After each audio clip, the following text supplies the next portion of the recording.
What's going on, guys? Welcome back to the channel. For today's project, we got these 85 University Red OG Jordan 1 Lows. This is a nice shoe that I just got in trade from Trade Block. Nike did a great job with these. However, as is, they look a little too white and brand new. I want to make them look like actual 85s, so today we're gonna age them. If you're new to the channel, make sure you hit that subscribe. We drop weekly content. Also, let me know in the comment section down below what you think about these University Reds. Let's get started.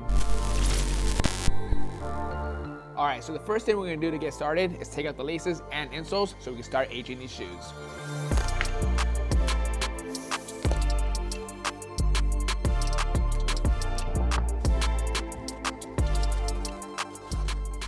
Alright, we're ready to go. As is, there's a lot of white on the shoe. We got the tongue, the leather, and the midsole. We want to eliminate that bright white and give it a nice cream. So for this, we're going to be using the coffee method. We're going to bring in a tank of water with some coffee. We'll heat it up, put the shoes in there for a few minutes to get a nice consistent cream tone all around the shoe.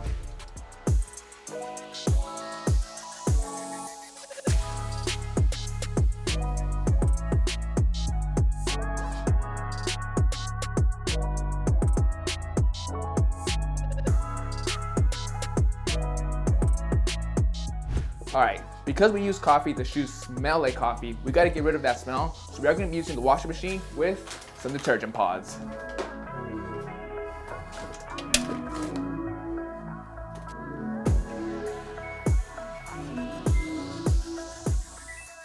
Alright guys, we got the shoe out of the washing machine. It's fully dried, ready to go. The coffee did a great job aging the sneaker. The midsole got a nice color. The upper isn't super creamy, but we eliminated that bright white. Same thing with the tongue tag, the Air Jordan on the back. Everything's a nice subtle aged tone. Even the edges of the leather got the coffee nicely. We did use the washing machine to fully flush away the coffee smell. It's still there. I would say it's about 10% compared to 100%. The next step we want to do is reshape these toe boxes. As is, they're not super boxy, but we want to make them a bit more sleek. So for this, we're going to be using the iron method. First, we're gonna set the toe boxes with a couple of towels. Then with the wet rag, we'll place it over the toe box. Then with the iron, we'll press down. We'll do it a couple of times until we get the shape we want.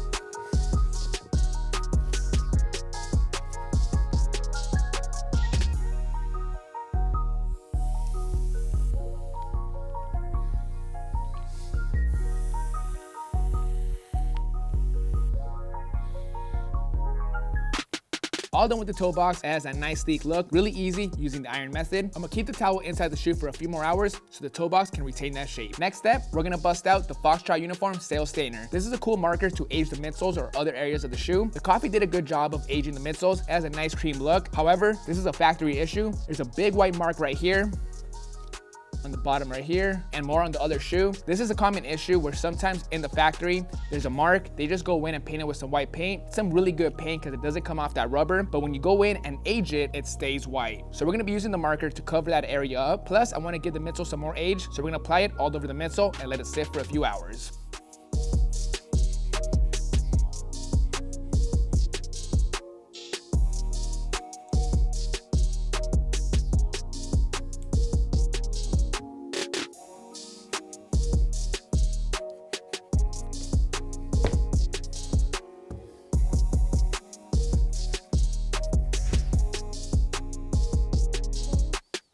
To get the perfect tone that I want, I went in with a heavy coat all around. As is, it's way too yellow. I'm gonna let it sit for a few hours, let the rubber absorb the dye, then I'll come back with the Rejuvenator wipe and wipe a lot of it to get that perfect tone.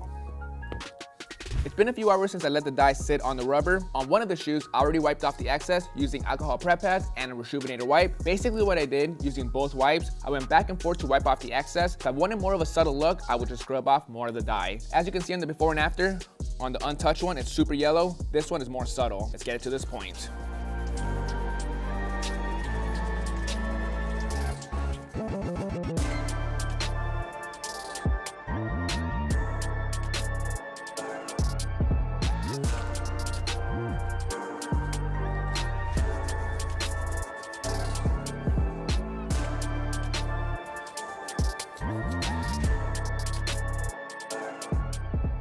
All done aging the soles on both shoes. These look great, nice and subtle, not over the top. When it comes to aging shoes, there's a lot of different ways you can go about it. You can go super heavy on the yellowing on the uppers and soles with the marker and create heavy scuffs all around the leather, or you can do what I'm doing and keep it nice and subtle. A lot of 85 dead stock Jordan 1s are brand new without wear and tear on the uppers. However, you will still see some age no matter what, depending on how they're stored, such as yellowing on the soles, yellowing or fading on the uppers, and other subtle details. To keep it moving, we're still going to be using the Foxtrot uniform stainer. On the wings logo on the back, the coffee didn't do too much to the white. I want to give it more of a creamy tone. So we're going to go in real quick, apply some of the marker, and right away wipe off the excess using a Rejuvenator wipe.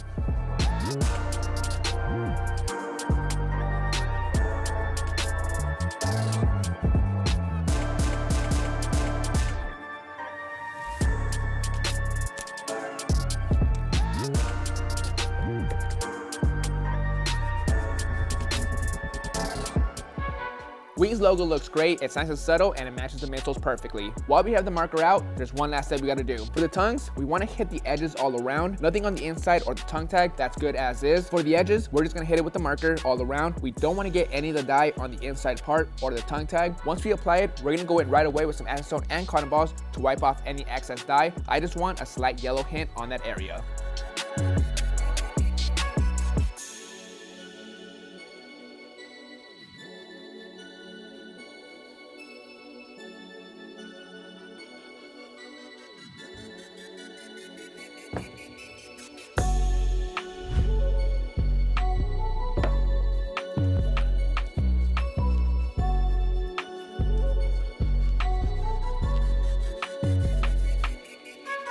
This next detail is very common when it comes to Nikes and Jordans from the 80s and 90s, and it's very important when it comes to neo vintage customs. As you can see on all these different shoes, there's some heavy brown glue line marks all around the sneaker. Some are heavier than others, but at one point 30, 40 years ago, it was not brown. It was clear at one point. If you look at these Jordan 1s at a certain angle, there is a glue line all around the sneaker. This is common when it comes to shoemaking. You need to have that glue line right above the sole line. Right now it's clear, you can't really see it, but in about 30 or 40 years, that clear glue line will eventually turn into that brown line, but we're not gonna wait 30 to 40 years. We're gonna do that now. So for this, we're gonna be mixing all 4 different colors. We're gonna be using Buttercup, Vachetta, Saddle Brown, White, and Duller. The Duller is very important. It eliminates all the shine and it helps recreate that old glue look. Real quick, let me show you guys the shoes right here. All the glue lines are inconsistent. Some of them are less than others. For example, on this one, you got some heavy glue lines on the front area. Same thing with this sneaker. There's some in this back area, more so over here. It's big brush strokes. On the Chicagos, it's not too bad. You mainly see it on the white, just a slight line right above the sole line on both sides. And on this one, you basically have it all around the shoe. Again, this is a very common thing when it comes to original Nikes and Jordans. I think it's a cool look, so we're gonna recreate that now with the Jordan 1s. There's no right or wrong way to do it. You can either go heavy or light. I'm gonna go in between.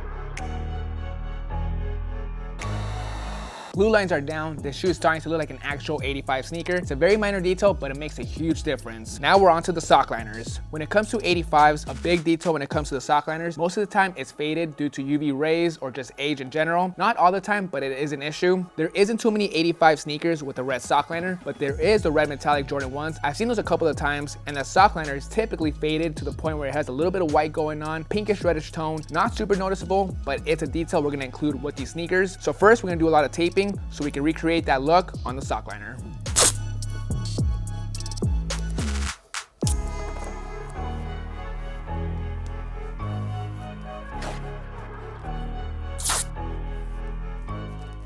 All taped up. Now for this next part, we're gonna be using this pinkish tone. I use red and white to create that mix. When it comes to the 85s, really the only area that gets a fadeaway look is the top portion. We don't wanna cake on the paint. We wanna be very strategic.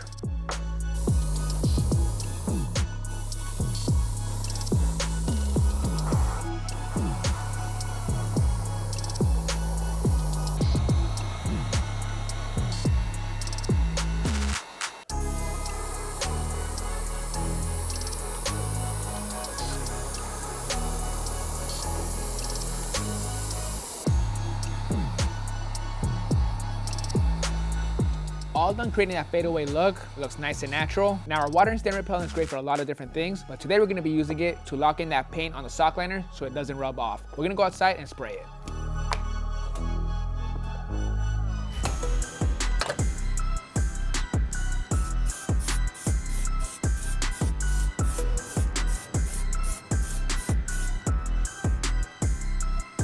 Sock liners are good to go. It's a minor detail, but it makes a world of a difference when it comes to neo vintage customs. Now to complete the look, we're gonna lace them up with some Foxtrot uniform laces. These are perfect. It has the exact same nip pattern as the original 85 Jordan 1s and it has a beautiful aged look. Let's complete the look to make them look like actual 85s. Alright guys, that's gonna bring us to an end on these custom, original 1985 University Red Jordan 1s. These came out beautiful. I love these so much to the point where I'm gonna go to Undefeated after this video, buy myself another pair, and make them for myself. These came out awesome. When it comes to neo vintage customs, you can go about it different ways. You can roughen up the leather with some sandpaper, really make the shoe look really old, go extra heavy on the yellowing, but in this case, I went more for a dead stock vintage look. The shoe is still brand new, but just like any dead stock 85 Jordan 1s, for the most part, always have age factors on the sneaker, such as yellowing on the sole, creamy uppers, or faded sock liners. I just wanted to replicate that look on this shoe instead of going super heavy on the yellowing and scuffed up the entire shoe. It's a cool look, but not for this one. This custom was really straightforward. It was really easy to do. We started off by dunking the shoes in coffee and letting them sit for a few hours to get that creamy look on the uppers. Then we started working on the soles. The coffee did give it a nice aged look, but it wasn't enough for me. So we grabbed the Foxtrot uniform sail stainer and hit the entire thing, got it on there heavy, we wiped off the excess and got this beautiful tone. To complete the look, we also went in and added some glue marks all around the edges. That's a big factor when it comes to original sneakers. Another noticeable detail are the toe boxes. I stuffed it with some Rejuvenator towels, pressed down on it with the iron to get that nice sleek flat look. Then with the Foxtrot uniform stainer, I hit the uppers with some details. I touched up the edges, wiped off the excess to get a slight vintage look. Same thing with the Wings logo on the back. Another subtle detail that I don't see people do very often is hit up the sock liners. That's a big factor when it comes to 85s. A lot of the times they're faded, so we hit it up with a little bit of pinkish reddish tone. And to complete the look, we laced them up with some Foxtrot uniform laces. Again, this has been one of my favorite customs I've done all year. It was easy to do, and it's a great everyday shoe. Let me know in the comment section down below what you guys want to see more of, restorations or customs. This is Vick Almighty. I'll catch you guys next Monday. See you guys.